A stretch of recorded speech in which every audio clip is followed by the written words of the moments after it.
Over the past half decade, Positive Grid have been making waves with their series of smart digital amplifiers. They've carved out a niche for themselves and consistently are in the top 10 of the best amplifiers that you can buy for home practice. Alongside this, they've also been pioneering their work with their bias software, digital desktop solutions to plug into your favorite DAW and create and craft the best tone that you can muster. So join me for a quick preview of the latest version of this software, Bias X. So of course, the first thing you're going to ask is, how does it sound? All sound is subjective, but I'm going to tell you that yes, it sounds pretty damn good. I've been running this with a Positive Grid cab to get that amp in the room sound. Of course, you could use this with monitors or your own headphones. The key distinction with Bias X is that it's DSP software. You have to use your own interface to plug into your computer, but the software handles everything. You don't need to buy an expensive bit of kit to sit in front of you.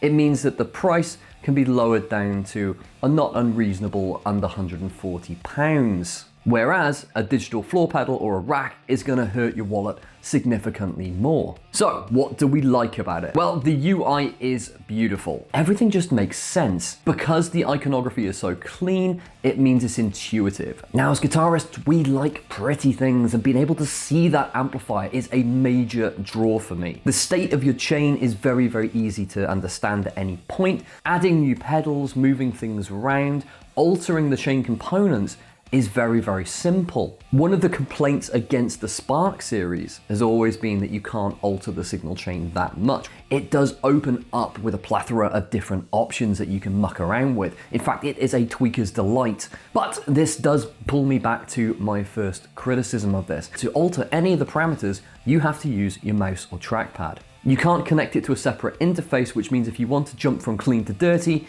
you have to manually click on it. So unless you've got particularly deft abilities with your foot, you're gonna struggle when it comes to be able to flick between two different sounds live. But I'd argue that's not what this software is about. This software is primarily for people who want to record into a DAW. You're not going to be jumping between different configurations, one track, then another, and then another, and then another, and another, but until you get it right. Perhaps a future update would make it easier where if you've got a pedal selected, you can just hammer the spacebar to turn it on and off. That would fix some of those issues. And perhaps for me, altering settings with a mouse is a little awkward in places. Maybe it's just me. I'm just used to be able to use knobs on Fractals, Kempers, and the Fender Tone Master Pro to be able to alter these adjustments on the fly. But it's not the end of the world, because again, you know what you're getting into when it's a digital program. Now, Positive Grid's big new feature in Bias X is the buzzword of all buzzwords at the moment, AI. It's not going to clean up your playing, but it's going to help you craft your tone. What's clever is it's integrated into the front end of the interface and it's always there ready to go. You can tell it what kind of sound you're looking for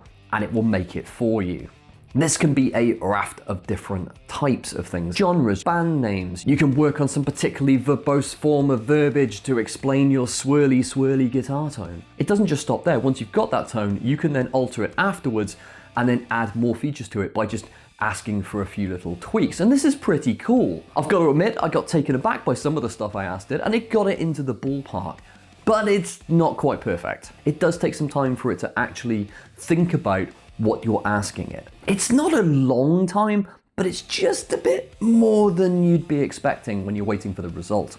Also, on a couple of occasions, it didn't quite come out with the result that we were expecting. But this is just the first version of it. I'm sure they're going to be tweaking this going forward. But it is a powerful tool. And if you think about it in that mindset, it can put you in an area very quickly to give you the sound that you may be thinking of. And then you can take it and tweak it from that point. My only other concern with this is that I see the Bias X software as something that is a tweaker's delight. The ability to change signal paths, add in dual amps, fiddling with multiple combinations of different pedals, moving them before and after the amp, the ability to change the cabinet IRs and mics. You can move the mics across different parts of the cone at the same time to tweak that EQ sound. Bias X is for the kind of people who like to dive under the hood and really get their hands dirty with crafting that tone. The AI addition kind of seems like a bit of a cheat. It feels like a very quick way to get where you want to go, but it's not going to satisfy the people who like the misery of sitting for hours twiddling knobs. Kind of reminds me of Mrs. Doyle's Teasmade. Yeah, ask your parents about that one.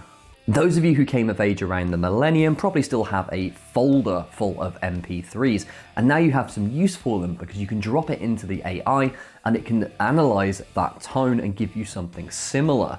What would be useful though in 2025 is the ability to copy in a YouTube link, and you can't do that. So what do I think of Bios X? Well, it's got some great features and functionalities. I can see in the future this can be developed in a variety of exciting different ways. It sounds good, it's easy to use, the price is very competitive, and I'm genuinely excited to see where this goes in the future. Check it out if you can, swing by Positive Grid's website for more information.